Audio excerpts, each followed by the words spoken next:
war. It's one of the most inhumane yet one of the most human parts of our civilization, dating back as far as we remember and still happening today. Hi, I'm Ethan, and today I'm going to give you a very brief history of the conflict between Israel and Palestine. So, first of all, we have to understand Judaism and Islam are very interconnected and have a lot of the same roots, although being different in principle. Okay, going to modern history, we start directly after World War II with the resolution of 181 in 1947. This is basically a partition of Israel, split it into an Israeli state and a Palestinian state, as we had an influx of Jewish people after the Holocaust as they were trying to immigrate away from Europe. So, unfortunately, Israel did not feel that what the state they got was what they deserved, as the rise of Zionism, but Britannia told me it was on a rise, which basically means that they felt they deserved their own state, the entirety of Israel. So they went into Palestine and displaced about 500,000 Muslims, which led to a response from the Muslims in a war of terror, pretty much. So they just terrorized the Israeli military and tried to get them to stop their occupation. This led to what we see it as today, which is Gaza, Israel, and then the West Bank. As I read in the Israel-Palestine conflict global conflict tracker, the first intifada happened shortly after that, which is basically just a mass protest and riot. Basically what was still happening before, but against the military occupation of Israel. This led to the Oslo Accords, a peace treaty between Palestine and Israel, which was signed by the Israeli president to end the war of terror. Unfortunately, this treaty did not work out as the Israeli president got assassinated by a Jewish right-wing extremist. This led to a man named Sharon being the president of Israel.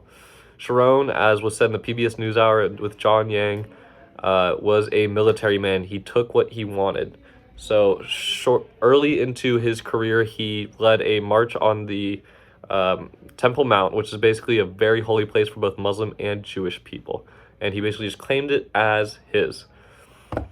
The Muslim people did not like this. This led to the Second Intifada, which was just a much bigger version of the first one. And as I said in the key events of the Israeli-Palestine conflict by the American Jewish Committee, Sharon ordered all Israeli people out of the West Bank in 2004 in response to the Second Intifada. Now we see that Hamas has a hold on the Gaza Strip, as well as the Palestinian Authority is governing the West Bank, and then we have the Israel government in the Israeli land. So Israel imposes a blockade on Palestine, as well as stopping some Muslim men from having pilgrimage to Jerusalem. So the conflict today is basically just all of this stuff added up and is just broiled on, and the hate has been created, and Hamas has sent attacks at Israel, and Israel has sent just destructive forces towards the West Bank and the Gaza Strip, and it has just turned into this massive conflict. So now I just threw a ton of information at you. Now let's try and look at the perspectives of the people. As I read from the United States Holocaust Memorial Museum, Holocaust Survivors in the Establishment of the State of Israel, part of the reason is they believe that God has given them this land. That in the Old Testament, that the land of Jerusalem is the land for the Jewish people, and that's why they deserve it. There also has been a history of the Jewish people losing Jerusalem, which going back to the Babylonians and then the Romans after Jesus just taking it, which can create this.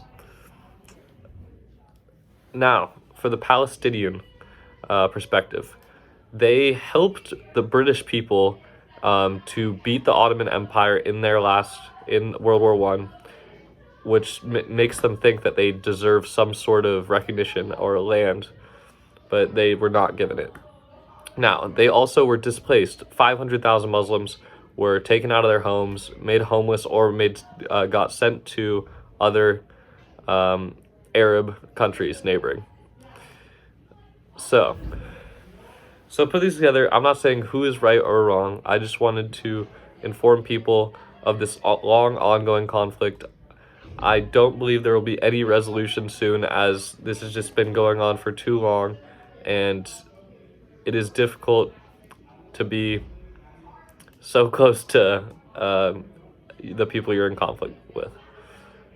Now, the reason that I want to do this is, even if it doesn't affect you, it is good to be knowledgeable so that you can be sensitive, as this is a very tough topic for a lot of people, and just so you can tread lightly. That's about it.